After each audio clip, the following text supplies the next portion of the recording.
Hi, I'm Amy Jo, and I'm doing a video series on the book of John.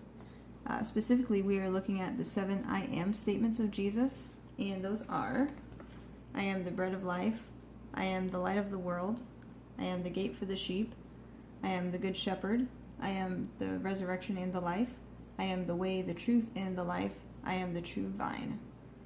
And we're also looking at the 7 miracles that John records in his gospel, and they are Jesus turning water into wine, healing the sick boy who was dying, healing the crippled man, feeding the 5,000 with 5 loaves and 2 fish, walking on water, opening the eyes of the man born blind, and raising Lazarus from the dead.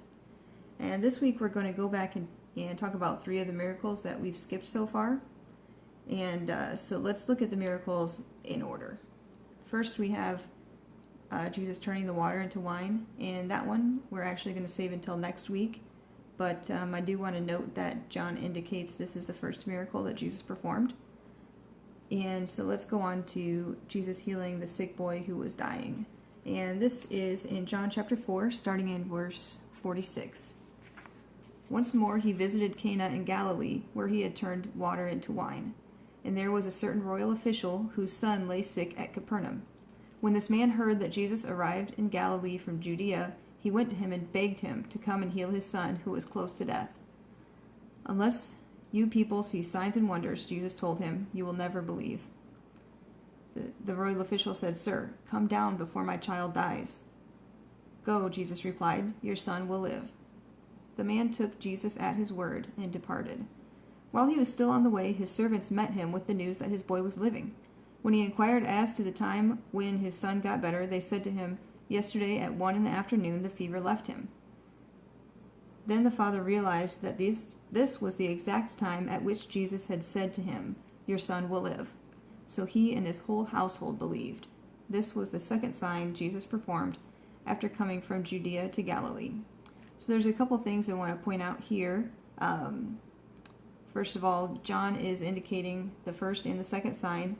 So he's showing that he is kind of choosing these miracles in particular and for a reason.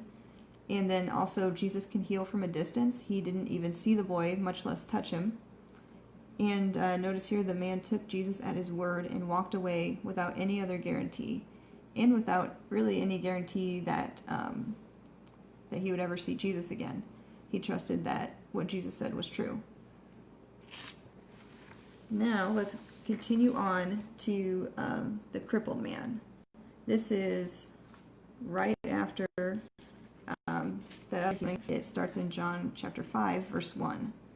Sometime later, Jesus went up to Jerusalem for one of the Jewish festivals. Now there is in Jerusalem, near the sheep gate, a pool, which in Aramaic is called Bethesda, and which is surrounded by 5 covered colonnades. Here a great number of disabled people used to lie, the blind, the lame, and the paralyzed, and they waited for the moving of the waters. From time to time an angel of the Lord would come down and stir up the waters. The first one into the pool after each such disturbance would be cured of whatever disease they had.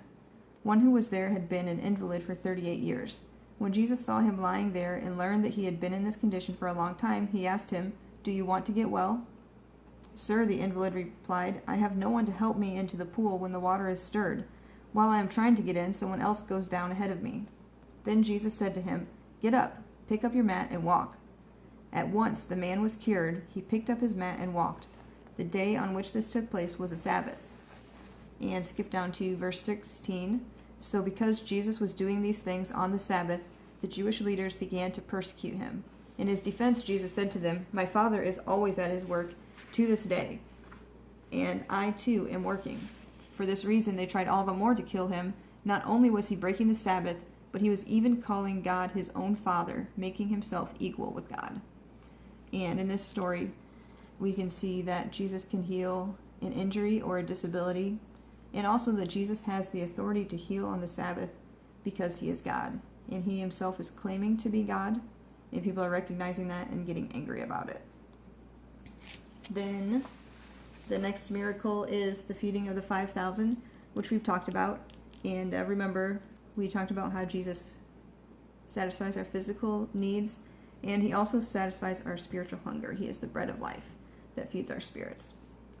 And kind of in the middle of that miracle and teaching is when Jesus walks on the water. So that's the next one we're going to look at, starting in John chapter 6, verse 16. When evening came, his disciples went down to the lake, where they got into a boat and set off across the lake for Capernaum. By now it was dark, and Jesus had not yet joined them. A strong wind was blowing, and the waters grew rough. When they rowed about 3 or 4 miles, they saw Jesus approaching the boat, walking on the water, and they were frightened. But he said to them, "It is I, don't be afraid."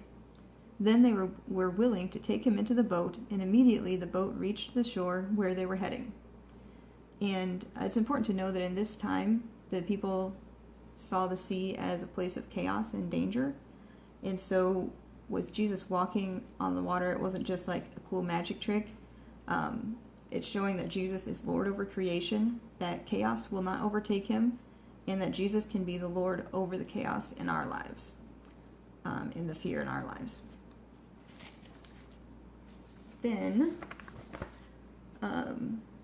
And then Jesus opens the eyes of the blind man, and we talked about that a few videos ago. In some ways, this is like the healing of the sick boy or the man who was crippled. This is also the time where Jesus declared that he is the light of the world and talks about spiritual blindness. So Jesus can heal our physical eyes, and he can also open our spiritual eyes. And then the last miracle of the 7 is Jesus raising Lazarus from the dead. And we talked about how Lazarus was dead and buried for 4 days, and this points toward Jesus' death that is coming soon. In fact, the resurrection of Lazarus is kind of the final tipping point, and they really planned, the leaders really planned that they needed to kill Jesus because he was causing such a disturbance, and people were following him. So then that points towards Jesus' own death, where he is dead and buried for 3 days before rising from the dead.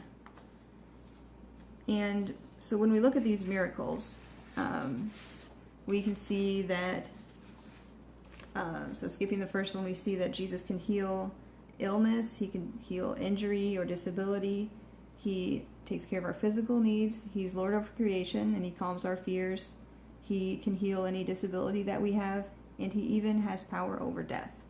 And John writes toward the end of his gospel his reasoning for choosing these miracles.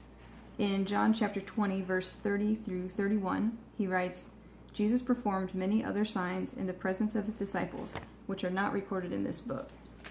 But these are written so that you may believe that Jesus is the God, and that by believing you may have life in his name." So with these miracles that we've talked about so far, each one of these is just life-changing and amazing, and life-changing. But why did he include this one first? And it seems out of place, and it's very odd, but we're going to talk about that next time. We're going to do turning water to wine, and also the last I am statement, I am the true vine. So that will be video number 7, and then video 8 will bring everything together. So that is the question that we will answer next time. And this week I have another song to share with you, and it really brings all the miracles that we've talked about together in one song, and I think you'll really enjoy it. Thank you for joining me this week, and I hope to see you for the last 2 videos. Have a good week.